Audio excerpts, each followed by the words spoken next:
বৃহস্পতিবার ভোরের আলো ফোটার সঙ্গে সঙ্গে আসসালামু আলাইকুম ওয়া রাহমাতুল্লাহি ওয়া বারাকাতুহু। আমি দেশবাসীর কাছে একটাই কথাই বলবো, আমার যেটুকু জ্ঞান আর আমার যেটুকু মেধা, এই মেধা অনুযায়ী আমি ২০ কোটি ভাই বোনদেরকে একটা কথা বলি। তোমরা যে ভাবতেছো যে বাপ দর্শন করছে, আমার মনে হয় না।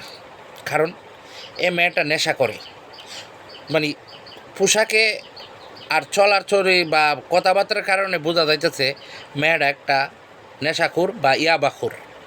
হয়তো পাশে আরও ওর সাথে অনেক মেয়েরা আছে, অন্য অন্য ছেলেদেরকে নিয়ে হুষ্টি নুষ্টি করে।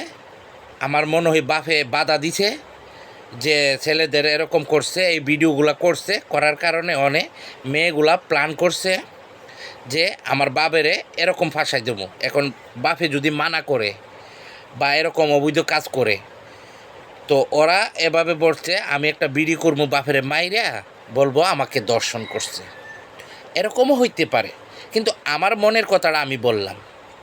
তা না হলে আমার তো কোনো মাথাই ধরে না যে ৩-৪ বছর ধরে এরকম কাজ করতেছে। মেয়েটা অতদিন পুট আপ করে নাই, হঠাৎ আজকা কেন পুট আপ করে?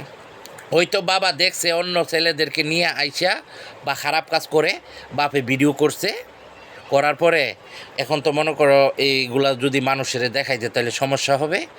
তখন কি করছে, ওর সাথে আরও গ্যাং আছে, আরও মেয়েরা আছে, এই জন্য ওরা মিলা এই বাপের উপরে এ দোষটা দিয়া বলছে যে বাপে আমাকে দর্শন করছে, যাতে জনগণ ওকে ঘৃণা করে। তো আমার ব্যক্তিগত ব্যাপারে আমি কথাটা বলছি। এখন আপনাদের কি মতামত? এই মেয়েটার চেহারা দেখলে, এই মেয়েটার কথা দেখলে আপনাদের কি মনে হয় আমাকে না সারা জমানা, সারা দুনিয়াকে আপনারা কমেন্ট করে জানাই দেন যে এটা মেয়েটার দোষ না বাপের দোষ। আর এরকম যদি বাপে কইরই থাকে, আমি মনে করি তারপরও আইন নিজের হাতে তুইলা নেওয়াটা ঠিক হয় না। পুলিশ প্রশাসন আছে, জনগণ বা অনেক মানুষ আছে, কমপ্লেন করতে পারত। ও কিন্তু এটা করে নাই। তো আশা করি আমার কথাগুলো বুঝবেন বা বোঝার চেষ্টা করবেন।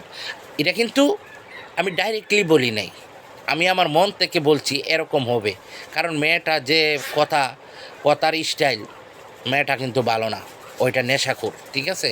আর নেশাখোর ছাড়া কখনো কোনো মেয়ে যতই খারাপ কাজ করুক না কেন বাবাকে মাকে মারতে পারবে না, যদি ও মানুষ হয়ে থাকে, ঠিক আছে? তো সবাই ভালো থাকবেন। আসসালামু আলাইকুম।